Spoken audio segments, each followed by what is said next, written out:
Salut les petits garagistes. 5 commentaires tout de suite avant de commencer.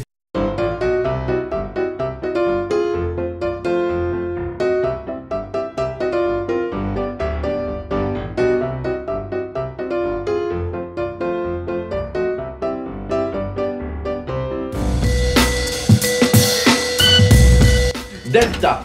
Delta, c'est une lettre grecque pour certains, c'est le fer à repasser le plus sexy du monde pour d'autres. Mais quoi qu'il en soit, moi j'ai une petite anecdote à vous raconter par rapport à la Delta. On doit être en 1995, fin 95 aux environs. Mes parents, ils ont à l'époque une Lancia Delta HF Turbo carburateur, 130 chevaux. J'étais amoureux de cette bagnole. Ils l'ont vendue et j'ai chialé. J'ai jamais dit que ça devait être une anecdote marrante quelque part aussi. Allez, générique. On est en 1979. À l'époque, on écoute Video Killed the Radio Stars des Buggles. Jacques Messrine confond le pare-brise feuilleté d'une BMW E12 avec un pare-brise par balle, tout ça parce qu'il a pas réussi à cartoucher le CRB. Valéry Giscard d'Estaing est encore à l'Elysée et la marque de Vincenzo Lancia, la marque du tempérament et de l'élégance comme dit le slogan, a été rachetée par Fiat 10 ans auparavant. Et comme une sorte de pacte de mariage, comme pour sceller cette association, Lancia lance la Delta sur base de Ritmo. Mais le segment, lui, est totalement inédit pour l'époque. Car en effet, avec la Delta, il s'agit bien là de la première compacte premium. Bien avant la Audi A3 en fait. Annoncée en 1979, la Delta arrive avec deux versions de finition, la 1300 et la 1500. Et contrairement à ce que beaucoup de gens pensent, au final la Delta n'a rien de sportif en fait quand elle arrive. Elle est un peu comme l'équipe Festina au cyclisme. Elle a des bonnes performances, mais elle ne serait sportive à cette époque-là qu'à l'insu de son plein gré. Un peu comme un Richard Virin. Trop de mensonges ont été accumulés à l'insu de mon plein gré. Au final, la Delta, à l'époque, c'est surtout une histoire de style. C'est un produit 100% Ital Design, du 100% Giugiaro, c'est-à-dire du cubisme italien à son paroxysme. Ce que je vous explique par là, c'est qu'en fait, Lancia, par l'aide en fait de Ital Design, rompt complètement avec les traditions de dessin à main levée, des courbes très fluides, comme on avait l'habitude de voir 10 ans auparavant, comme avec la Fulvia par exemple. En gros, plus de forme ovoïde, plus de forme arrondie, plus de chrome. On est prêt pour enquiller les années 80 du dessin industriel, du dessin cubique. C'est le nouveau chic. Et honnêtement, franchement, c'est super bien foutu. Elle a été vachement bien accueillie par la critique et par le public. Et bien qu'en 1983, elle nous revient sous une version légèrement redessinée. Tellement légèrement en fait que c'est quasiment imperceptible. Car au final, la perfection ne s'améliore guère.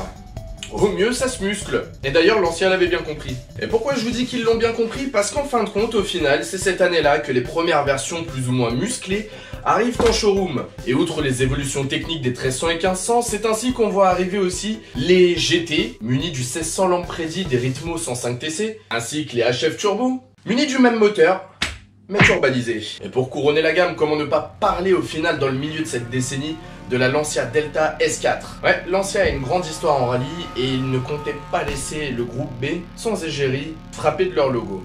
Je vais vous avouer quelque chose par contre, c'est que moi la S4, autant je suis un fan absolu de la Delta, autant la S4 je la trouve dégueulasse, mais dégueulasse, vraiment moche. Je sais, c'est un putain de sacrilège de dire ça, je vais me faire peut-être incendier sur les réseaux, c'est pas grave. Mais bon, cela dit c'est moche, mais ce qui compte, c'est... Comme en amour, la beauté intérieure. Et de ce fait, quand la beauté intérieure vous propose aux environs de 400 dada, je pense qu'on fait pas la fine bouche. Si vous m'en proposez une gratuitement, je pense que même si je la trouve moche, je ferai l'effort de monter dedans. Malheureusement, parler du groupe B, c'est aussi se rappeler d'une époque. L'époque des années 80, c'est aussi l'époque de la puissance sans complexe, on va dire. De ce fait, le groupe B, c'était aussi une formule en rallye extrêmement dangereuse. D'ailleurs, en 1986, Toivonen et Cresto disparaissent au volant de la Lancia Delta de compétition. Ce qui poussera plus tard la FISA à recentrer plus ou moins les compétitions en rallye autour du groupe A. Car contrairement au groupe B qui ne nécessitait que des faibles séries, des petites séries en fait, pour voir naître des monstres mécaniques qui ne connaissaient aucune limite. Comme ça qu'on a pu connaître justement les 205 T16, les Audi Quattro, les Delta S4 ou les BX4 TC il me semble aussi, qui n'ont pas fait long feu d'ailleurs. Au final avec le groupe A on se concentrait plutôt en rallye sur des séries beaucoup plus volumineuses. On passe de quelques centaines à plusieurs milliers d'exemplaires nécessairement produits pour pouvoir s'engager dans une compétition. C'est un coup dur que Lancia avale en rallye justement. Parce que la S4 était une sorte d'aboutissement en fait de ce que la marque pouvait faire de mieux. Cela étant, les têtes pensantes n'avaient pas que du pepperoni dans la tête. Blague de chiottes. Ce que je vais vous expliquer par là, c'est que dans le marché italien, il me semblait que la Delta avait vu naître une Lancia 4 roues motrices. Et la Lancia Delta HF Turbo faisait plus ou moins ses preuves. Donc Lancia maîtrisait plus ou moins cette technologie depuis le temps. Il ne nécessite pas forcément de sortir de Saint-Cyr pour savoir qu'en mélangeant les deux, il y avait toujours moyen de créer une voiture assez performante au demeurant pour conquérir le groupe A. Moi je pense que vous voyez là où je veux en venir. Là, on commence à avoir les balbutiements en fait de la HF 4WD. 7 ans après son introduction, Lancia décide que la Delta va voir sa gamme étoffée. Je sais pas, personnellement, je sais pas si on peut appeler ça soit de la connerie, soit de l'ambition, soit un laboratoire, soit, je le répète encore une fois, de la connerie. Au final, je pense qu'il y a un petit peu de tout ça. Les GT et les HF Turbo gagnent une injection électronique. La Delta accueille dans sa gamme une version diesel pour les amateurs de Farming Simulator. Et la surprise du chef, on en parlait il n'y a pas une minute, la HF 4WD avec ses 165 chevaux au menu. Et bien évidemment, je vous le disais, une transmission intégrale permanente qui va pouvoir faire peur à Audi. C'est d'ailleurs cette version qui va évoluer peu après pour atteindre les 185, puis les 200 et même les 215 chevaux avec les versions 16 soupapes notamment. En gros, Lancia se décide là à scinder sa famille Delta en deux. D'un côté, on va avoir une gamme plus ou moins anecdotique avec des Lancia Delta de base, avec un développement de gamme très tardif. Et d'un autre côté, on a Lancia avec la version 4WD de sa Delta qui est en train de lancer une nouvelle famille de voitures à part entière. Et avec celle-là, on peut dire que Lancia, c'est pas du muscle qu'ils injectent à la famille Delta, c'est carrément des litres de stéroïdes.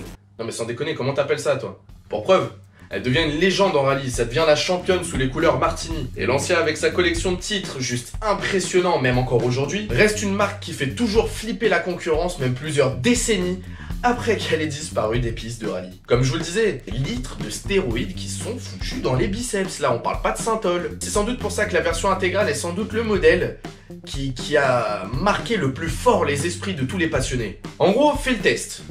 Tu vas dans la rue, tu vas dans un rasso, n'importe où, tu demandes à un passionné, si tant est qu'il connaît pas trop la marque de Lancia, tu lui dis tout simplement que fut un temps, t'as eu une Lancia Delta. Et crois-moi, qu'une fois sur deux, le mec va te demander si c'était pas une intégrale. D'ailleurs, la chose assez marrante, c'est que même quand tu lui montres une photo d'une 1300, le mec peut se demander si c'est une intégrale au final. Preuve que l'image de la 4WD était tellement puissante qu'elle a enveloppé toute la gamme. Car au final, quand on a acheté une 1500 ou quand on a acheté une GT 1600 IE, on rêvait souvent d'une Delta HF intégrale Evo 2. C'est un fait. D'ailleurs, la légende de la Lancia Delta ne s'est pas faite uniquement sur les pistes.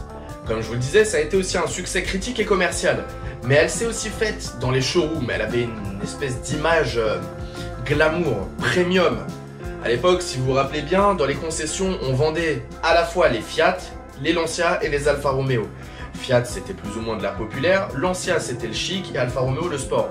Et Lancia arrivait très bien à mêler le sport et le chic, ce que Peugeot essaye de faire avec plus ou moins de succès aujourd'hui d'ailleurs. Cela étant, là où la légende a réellement perduré au-delà de sa carrière, c'est dans les jeux vidéo. Pour preuve, Sega Rally, Colin McRae Rally, Gran Turismo 2, et j'en passe des milliers et des milliers. La Delta, même dans les jeux d'aujourd'hui, reste présente. Elle n'a jamais été réellement has-been en fait. En fait, quand vous roulez dans une Lancia Delta, peu importe que nous soyons au final en 1981 ou en 1998, c'est toujours la classe. Certaines personnes vous diront à cette époque-là, c'est une voiture carrée, donc c'est une voiture moche. Mais étrangement, la Lancia Delta, même en étant ultra carrée, n'a jamais été considérée comme étant moche par qui que ce soit. Et sans déconner, si j'en vois un dans les commentaires qui dit que c'est moche, mais sérieux, mais t'as pas de goût. Au final, la Delta entre dans les années 90 de plein pied.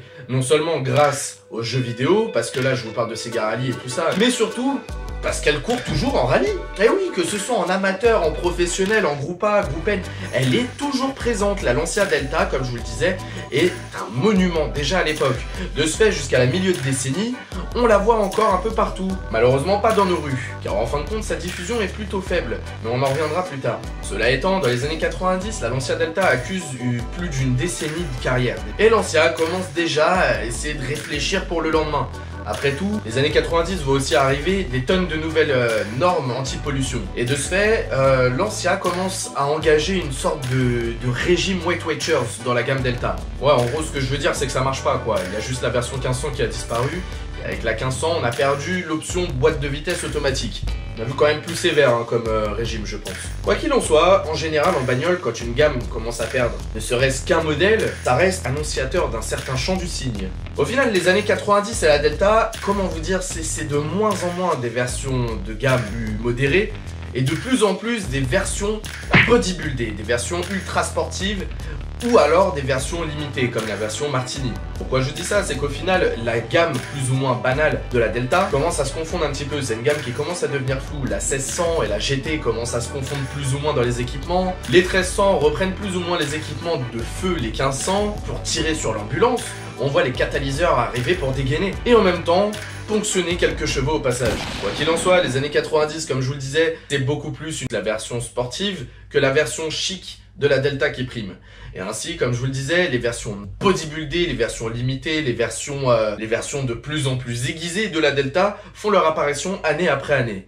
Ainsi, la carrière de la Delta va continuer jusqu'à 1995, bien après la mort de la Delta en fait, alors que Lancia commercialise déjà la Delta 2. Imaginez quand même que le pire ennemi de la Lancia Delta dans le milieu des années 90, c'est la Lancia Delta. La carrière de la Lancia Delta s'achève sur la Lancia Delta HF Intégrale Evolution 2, qui ne développe pas moins que 215 chevaux. Personnellement, moi j'ai toujours aimé les histoires de personnages qui partent du plus bas au final pour s'inscrire au Panthéon.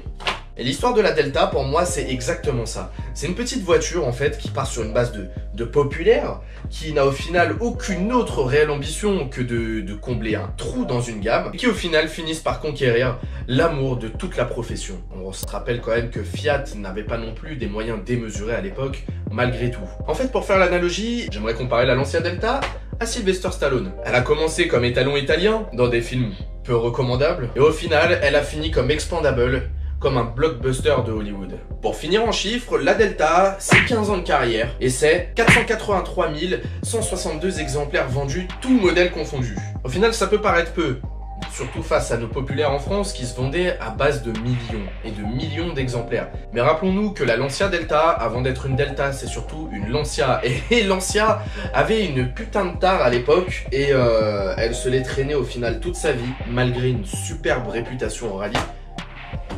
C'est sa fiabilité. En effet, pour une voiture qui avait su se faire détester avec des modèles qui pétaient leur courroie de distribution parce que vous démarriez les roues braquées, no fake. Ou alors des bagnoles qui tombaient en panne quand vous arriviez sur un port. Ou alors des voitures tout simplement qui avaient la réputation non seulement de cramer tout leur système électronique sous la pluie, mais en plus de fondre comme du sucre dans un café. Et croyez-le, mes parents, avec leur Delta, sont tombés aussi plus souvent en panne avec leur Delta en une seule année que Tabata Cash a vu 2 fois le loup dans toute sa carrière. No fake. Si vous prenez ce genre de réputation en compte, vous comprenez que avec les derniers chiffres de vente pour une Lancia, pour une voiture italienne, surtout une voiture assez onéreuse de ce fait, c'est une belle victoire. Et au final, je repense encore avec nostalgie et amertume aujourd'hui à ce que Lancia pouvait être à l'époque. Lancia, ça représentait surtout le sport automobile, la passion et la fougue. Ça insufflait vraiment une envie de conduire, une envie de voyager, une envie de performance. Quoi qu'il en soit, malheureusement, tout a une fin, surtout les bonnes choses. Enfin, sur ce, moi je te dis à la prochaine. Je vais m'en ouvrir un autre et peut-être que je vais plancher sur un prochain épisode. Parce qu'apparemment, ça a l'air de vous plaire ce genre d'émission. Allez les petits garagistes, ciao ciao, bonne route à tous et à la prochaine.